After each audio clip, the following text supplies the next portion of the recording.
ದಾವಣಗೆರೆ ಜಿಲ್ಲೆಯ ಜಗಳೂರು ತಾಲೂಕಿನ ಚಿಕ್ಕಮ್ಮನಹಟ್ಟಿ ಗ್ರಾಮದಲ್ಲಿ ಶಾಸಕ ಬಿ ದೇವೇಂದ್ರಪ್ಪ ಅವರ ಸ್ವಗ್ರಾಮದಲ್ಲಿ ನೂತನ ದೇವಾಲಯಗಳ ಪ್ರಾರಂಭೋತ್ಸವದ ಪ್ರಯುಕ್ತ ಚಿಕ್ಕಮ್ಮನಹಟ್ಟಿ ಗ್ರಾಮದ ದೇವರುಗಳ ಮೆರವಣಿಗೆ ಕಾರ್ಯಕ್ರಮ ಹಮ್ಮಿಕೊಳ್ಳಲಾಗಿತ್ತು. ಪಟ್ಟಣದ ಅಂಬೇಡ್ಕರ್ ವೃತ್ತದಿಂದ ಮಹಾತ್ಮ ಗಾಂಧಿ ಬಸ್ ನಿಲ್ದಾಣ, ಮಹಾತ್ಮ ಗಾಂಧಿ ವೃತ್ತ ಸೇರಿದಂತೆ ಪಟ್ಟಣದ ಪ್ರಮುಖ ಬೀದಿಗಳಲ್ಲಿ ಮೆರವಣಿಗೆ ಮಾಡಲಾಯಿತು.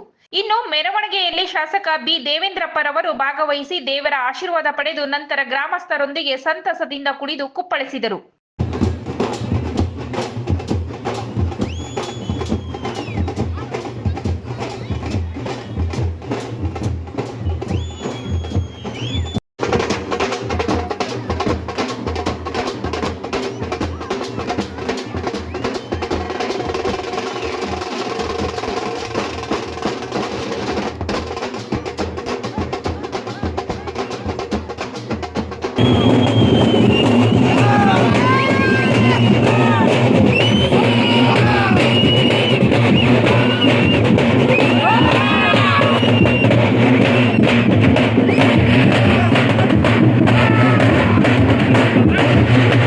ಈ ಸಂದರ್ಭದಲ್ಲಿ ಕೆಪಿಸಿಸಿ ಎಸ್ಟಿ ಘಟಕದ ರಾಜ್ಯ ಪ್ರಧಾನ ಕಾರ್ಯದರ್ಶಿ ಎಂಡಿ ಕೀರ್ತಿ ಕುಮಾರ್, ಕೆಪಿಸಿಸಿ ಎಸ್ಟಿ ಘಟಕದ ರಾಜ್ಯ ಮುಖಂಡ ಕೆಪಿ ಪಾಲಯ್ಯ, ಹರೀಶ್, ನಾಗರಾಜ್, ಶಿವಮೂರ್ತಿ, ಮಂಜುನಾಥ್ ಸೇರಿದಂತೆ ಇತರ ಮುಖಂಡರು, ಗ್ರಾಮಸ್ಥರು, ಭಕ್ತಾದಿಗಳು ಭಾಗವಹಿಸಿದ್ದರು.